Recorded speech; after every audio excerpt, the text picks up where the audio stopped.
अल फज्र की अजान की सदा फिजा में बुलंद हुई। आसमान की कालिमा हल्की होने लगी थी। दमिश्क की संकरी गलियों में सुकून का एहसास तारी था, लेकिन इस घर के चार दीवारों के अंदर एक मासूम दिल का दर्द अपने आंसुओं में छलक रहा था। फातिमा के हाथ में वुजू का पानी अब भी टपक रहा था, लेकिन उसकी आंखों से बहते आंसू उससे ज्यादा तेजी से गिर रहे थे। आज फिर वही हुआ जो हर रोज होता था। उसकी सास हलीमा बेगम ने उसे सुबह सुबह बिस्तर से घसीट कर उठाया और ताने देने लगी। क्यों री, सोकर ही अल्लाह को प्यारी होगी या कुछ काम भी करेगी? यह कोई नवाबी महल है जहां तू राज करेगी? मेरे बेटे ने तुझे शादी करके कोई गुलाम नहीं रखा, मगर तेरी आदतें देखो, कामचोर, नालायक। फातिमा ने सर झुका लिया। वह कुछ कहना चाहती थी, मगर सब्र का घूंट पीकर खामोश रही। उसके शौहर अजहर बाहर के कामों में मशगूल रहते और घर की जिम्मेदारी पूरी तरह हलीमा बेगम के हाथों में थी। बचपन से ही उसने सब्र का दामन थामा था।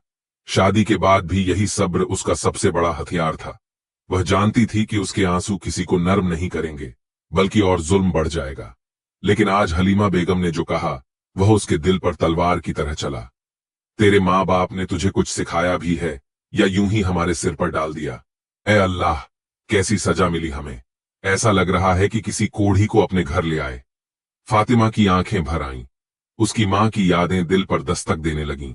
जब वह विदा हो रही थी, तब उसकी मां ने बस एक ही नसीहत की थी, बेटी, सब्र करना, अल्लाह सब देख रहा है। लेकिन क्या सच में अल्लाह उसकी पुकार सुन रहा था? रसोई में वह तंदूर जलाने लगी।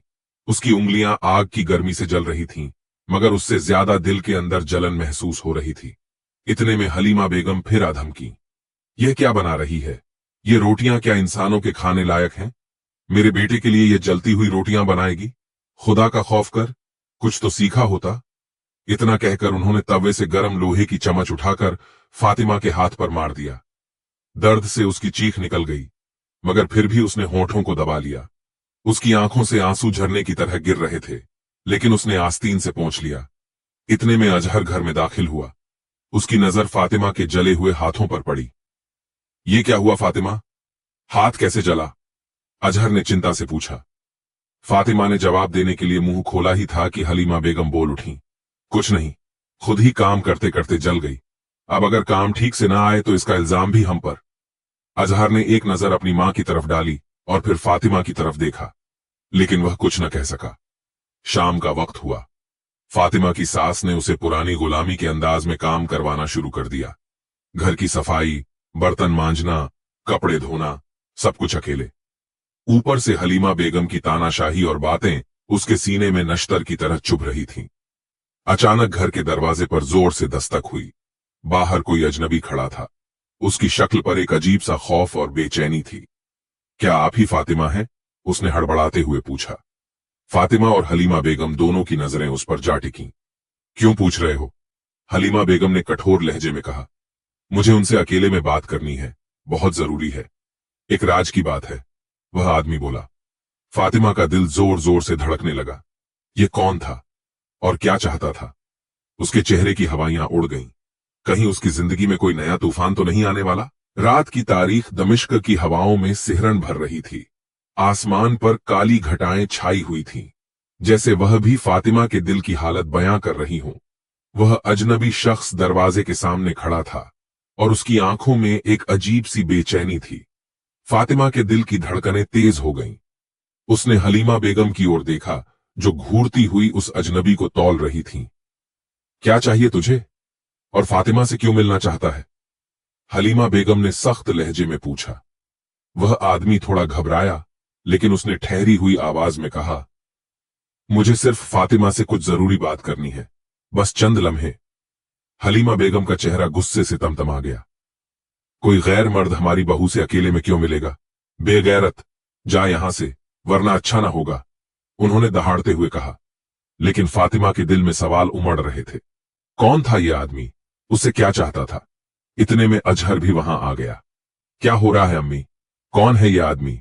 अजहर ने पूछा। कोई फरेबी है, कहता है कि फातिमा से बात करनी है, बदतमीज कहीं का, हलीमा बेगम ने कहा। अजहर ने उस आदमी को घूरा। देखो, जो भी हो, तुम तुरंत यहां से चले जाओ, मेरी बीवी से तुम्हारा कोई ताल्लुक नहीं है। अजनबी ने गहरी सांस ली और कहा, मैं चला जाऊंगा, मगर फातिमा, अगर तुम कभी सच्चाई जानना चाहो तो यह पता है। उसने एक कागज का टुकड़ा फेंका और अंधेरे में गायब हो गया। फातिमा ने कांपते हाथों से कागज उठाया। उस पर सिर्फ एक पता लिखा था, शाम के बाजार के पीछे वाली गली का एक मकान। उस रात फातिमा की आंखों में नींद नहीं थी। वह बार बार कागज के टुकड़े को देख रही थी। क्या उसे वहां जाना चाहिए? कौन था वह आदमी? कहीं यह कोई चाल तो नहीं? और अगर नहीं, तो वह कौन सा राज था जो वह बताना चाहता था? सुबह होते ही वह अपने रोजमर्रा के कामों में लग गई, लेकिन हलीमा बेगम ने उसे और भी सताना शुरू कर दिया। उसे जानबूझकर इतना काम सौंपा गया कि वह अपने हालात से बाहर निकलने का सोच भी न सके। लेकिन अल्लाह जिसको किसी इम्तिहान से गुजारता है, उसे उससे निकलने का रास्ता भी देता है। शाम होते ही जब हलीमा बेगम अपने कमरे में चली गईं और अजहर भी दोस्तों के साथ कहीं बाहर गया हुआ था, फातिमा ने हिम्मत जुटाई और अपने नकाब को ठीक करते हुए घर से बाहर निकली। वह धीमे कदमों से बाजार की ओर बढ़ी। रास्ते में उसके दिल की धड़कनें तेज हो रही थीं। वह डर रही थी कि अगर कोई देख ले तो उसकी सास उसे जिंदा दफन कर देगी, लेकिन उसे इस राज को जानना था। जब वह उस गली में पहुंची तो वहां अंधेरा था। एक टूटा हुआ दरवाजा उसके सामने था। उसने धीरे से दरवाजे पर दस्तक दी। दरवाजा खुला और सामने वही अजनबी खड़ा था। उसकी आंखों में बेचैनी थी। अंदर आओ फातिमा, उसने धीमे लहजे में कहा। फातिमा का बदन सिहर गया, मगर वह अंदर चली गई। वहां एक पुराना कमरा था जिसमें कुछ चिराग जल रहे थे। कमरे की दीवारों पर कुछ पुराने दस्तावेज थे। तुम मुझे कैसे जानते हो और तुम मुझसे क्या चाहते हो? फातिमा ने डरते हुए पूछा। अजनबी ने एक कागज उसकी ओर बढ़ाया। यह तुम्हारे वालिद के दस्तावेज हैं। तुम्हें बताया गया कि वह इस दुनिया में नहीं रहे, मगर हकीकत इससे अलग है। फातिमा के पैरों तले जमीन खिसक गई। क्या? मेरे अब्बू जिंदा हैं? यह कैसे हो सकता है? अजनबी ने गहरी सांस ली। हां, और वह एक बड़ी साजिश का शिकार हुए थे। फातिमा की आंखों में आंसू आ गए। उसकी दुनिया उलट पुलट हो गई थी। फातिमा का दिल जोर जोर से धड़क रहा था। अजनबी की बातें उसके जहन में गूंज रही थीं। क्या मेरे वालिद जिंदा हैं? यह कैसे मुमकिन है? कमरे की मध्यम रोशनी में वह अजनबी फातिमा को देख रहा था। उसने एक पुराना दस्तावेज उसकी ओर बढ़ाया। फातिमा ने कांपते हाथों से वह कागज लिया और पढ़ना शुरू किया। उसके दिल की धड़कनें बढ़ती जा रही थीं। यह दस्तावेज साबित करते हैं कि तुम्हारे वालिद को एक साजिश के तहत कैद कर लिया गया था। उन्हें मर चुका बताया गया, लेकिन हकीकत इससे अलग है। अजनबी की आवाज में दर्द था। फातिमा की आंखों में आंसू आ गए। मगर यह सब कैसे मुमकिन है? मेरी अम्मी ने तो कहा था कि वह अब इस दुनिया में नहीं रहे। अजनबी ने एक गहरी सांस ली। तुम्हारी अम्मी को भी धोखे में रखा गया। यह सब तुम्हारी सास हलीमा बेगम की चाल थी। फातिमा के जिस्म में बिजली सी कौंध गई। क्या? यह नहीं हो सकता, अजनबी ने गंभीरता से कहा। सच्चाई कड़वी होती है, लेकिन यही हकीकत है। तुम्हारे वालिद को एक साजिश के तहत कैद किया गया ताकि उनकी जायदाद पर कब्जा किया जा सके। हलीमा बेगम ने यह सब अपने बेटे अजहर के लिए किया। फातिमा का जिस्म सुन्न पड़ गया। वह जमीन पर गिर पड़ी। उसके कानों में जैसे किसी ने गरम सीसा उड़ेल दिया हो। उसकी अपनी सास इतनी बड़ी साजिश में शामिल थी? उसने अपने वालिद को मरवा देने की साजिश की थी? फातिमा को अब इस घर में एक एक पल गुजारना मुश्किल लग रहा था। वह किसी तरह खुद को संभालते हुए घर लौटी। अंदर दाखिल होते ही हलीमा बेगम की कड़कती हुई आवाज सुनाई दी। कहां गई थी तू इतनी देर? क्या अब तू अपने मियां को धोखा देने लगी है? फातिमा ने अपने आंसू पोंछ लिए। वह चाहती थी कि चीख चीख कर हलीमा बेगम से पूछे कि उन्होंने उसके वालिद के साथ ऐसा क्यों किया, लेकिन अभी वह सही वक्त का इंतजार करना चाहती थी। रात भर वह सो न सकी। उसके जहन में अतीत की यादें उमड़ रही थीं। उसके वालिद कितने रहमदिल थे। कैसे वह अपनी बेटी को दुनिया की हर खुशी देना चाहते थे। लेकिन अब वह कहां थे? क्या वह सच में जिंदा थे? और अगर थे तो किस हाल में थे? अगले दिन फातिमा ने तय कर लिया कि वह इस साजिश का पर्दाफाश करके रहेगी, मगर वह यह नहीं जानती थी कि उसके लिए आगे की राह और भी मुश्किल होने वाली थी। जब वह सुबह रसोई में काम कर रही थी, तभी अजहर घर में दाखिल हुआ। उसके चेहरे पर गुस्सा था। फातिमा, मेरी अम्मी ने बताया कि तू रात को घर से बाहर गई थी। कहां गई थी? फातिमा ने एक पल के लिए सोचा कि क्या जवाब दे, लेकिन अब सच छुपाने का कोई फायदा नहीं था।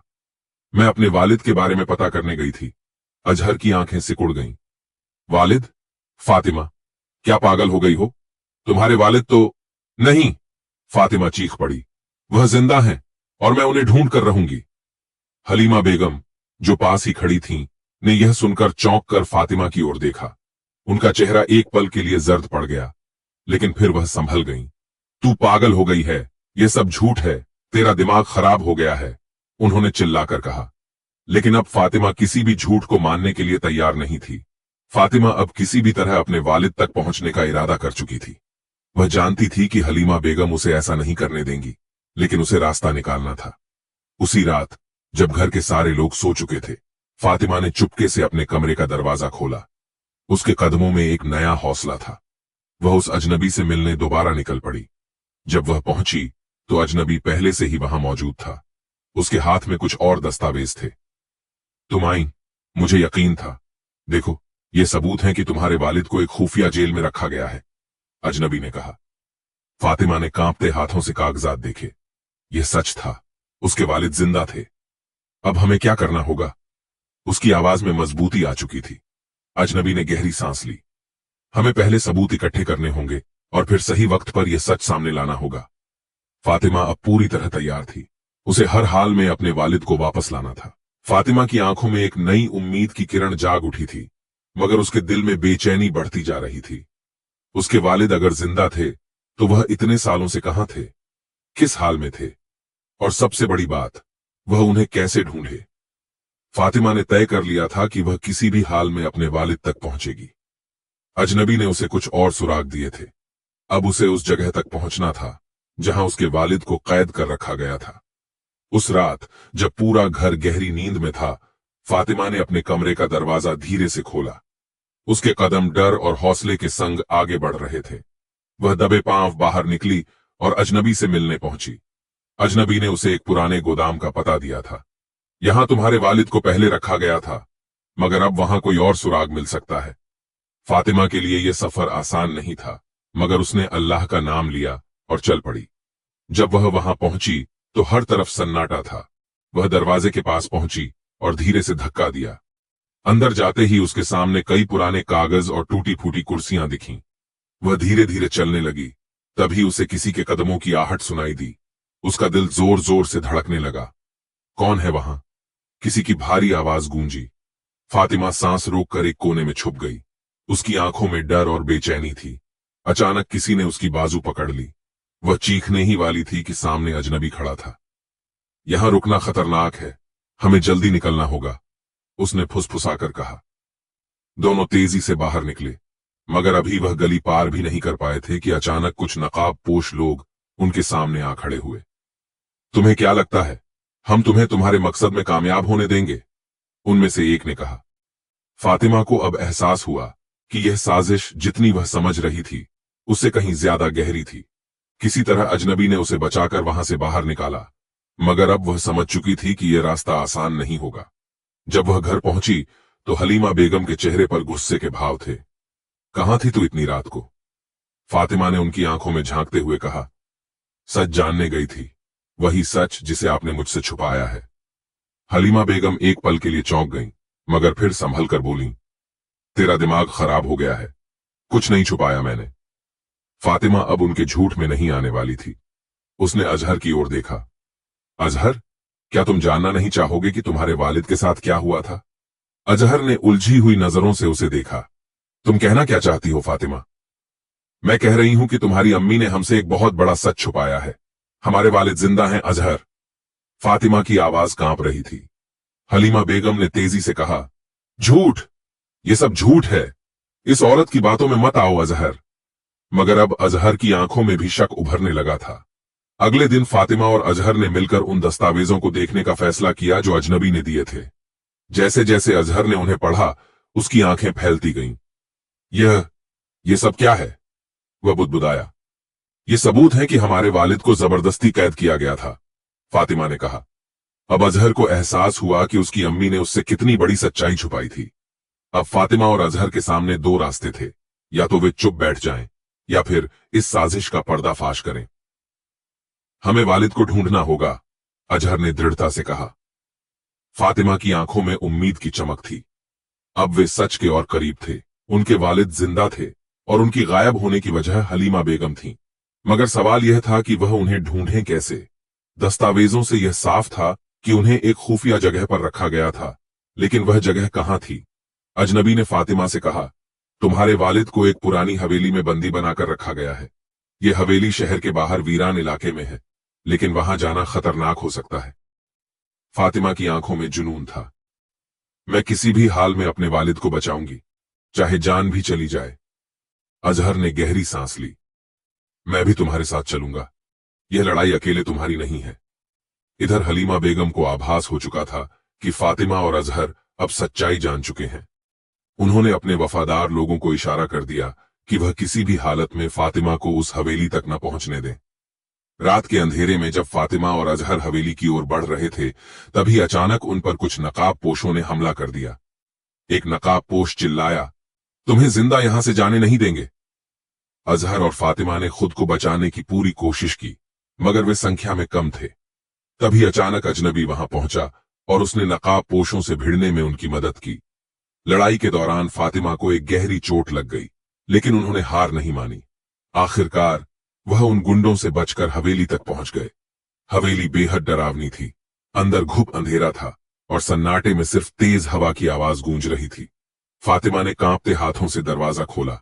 अंदर जाते ही उसे एक कमरे से किसी के कराहने की आवाज आई। अम्मी जान! उसकी आवाज कांप गई।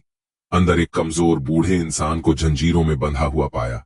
उनके चेहरे पर घनी दाढ़ी थी और शरीर बहुत कमजोर हो चुका था, लेकिन जैसे ही उनकी नजर फातिमा पर पड़ी, उनकी आंखों में एक अलग ही चमक आ गई। फातिमा, मेरी बेटी! उनकी आवाज धीमी लेकिन भावनाओं से भरी हुई थी। फातिमा की आंखों से आंसू झरने लगे। अब्बू जान! अजहर ने जल्दी से जंजीरें तोड़ दी। फातिमा अपने वालिद से लिपट गई। इतने सालों का दर्द और इंतजार उस एक लम्हे में बह गया, लेकिन खेल अभी खत्म नहीं हुआ था। जैसे ही वे हवेली से बाहर निकले, हलीमा बेगम अपने कुछ आदमियों के साथ वहां खड़ी थीं। उनके चेहरे पर गुस्सा और घबराहट का मिला जुला असर था।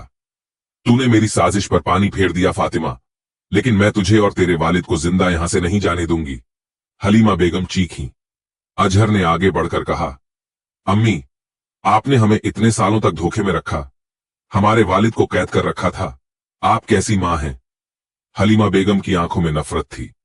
मैंने जो किया अपने बेटे के लिए किया। अचानक पुलिस की गाड़ियां वहां पहुंच गईं। अजनबी ने पहले ही पुलिस को खबर कर दी थी। हलीमा बेगम और उनके गुंडों को गिरफ्तार कर लिया गया। फातिमा और अजहर ने अपने वालिद को घर लाकर उनकी देखभाल शुरू की। अब सब कुछ बदल चुका था। सब्र का इम्तिहान खत्म हुआ और सच्चाई की जीत हुई। फातिमा और अजहर के लिए ये रात बहुत भारी थी। उनके वालिद सालों की कैद से आजाद हो चुके थे, मगर उनकी सेहत बहुत खराब थी। उनका शरीर इतना कमजोर हो चुका था कि वह ठीक से खड़े भी नहीं हो पा रहे थे। फातिमा और अजहर उन्हें सहारा देकर घर ले आए। जब वह घर पहुंचे तो वहां एक अजीब सा सन्नाटा था। नौकर चाकर सहमे हुए थे। हलीमा बेगम अब उस ताकतवर औरत की तरह नहीं दिख रही थीं, जो हमेशा दूसरों को अपनी मर्जी से नचाती थीं। वह एक हार चुकी इंसान थीं, जिनकी दुनिया उजड़ चुकी थी। फातिमा ने उन्हें देखकर एक गहरी सांस ली। अब क्या बचा है आपके पास हलीमा बेगम? हलीमा बेगम की आंखों में आंसू थे, मगर उनमें अब भी एक आखिरी उम्मीद झलक रही थी। अजहर, बेटा, मुझे माफ कर दो। मैंने जो कुछ भी किया वो सिर्फ तुम्हारे लिए किया था। मैं नहीं चाहती थी कि तुम्हारे अब्बू तुम्हारी जिंदगी में लौटें। मुझे डर था कि वो तुम्हें मुझसे दूर कर देंगे। अजहर का दिल टुकड़े टुकड़े हो गया। वह अपनी मां को बेहद चाहता था, मगर उनके गुनाह इतने बड़े थे कि उन्हें नजरअंदाज नहीं किया जा सकता था। अम्मी, आपने एक मासूम इंसान को सालों तक कैद रखा, मेरी बीवी पर जुल्म किए और झूठ के सहारे अपनी हुकूमत चलाई। आप चाहती थीं कि मैं आपको माफ कर दूं? हलीमा बेगम सिसकने लगीं। बेटा, मां हूं तुम्हारी, मां से इतनी नफरत मत करो। फातिमा ने आगे बढ़कर कहा, सब्र का असली इनाम अल्लाह देता है। मैं आपके सारे जुल्म सहती रही, क्योंकि मुझे यकीन था कि एक दिन सच्चाई सामने आएगी।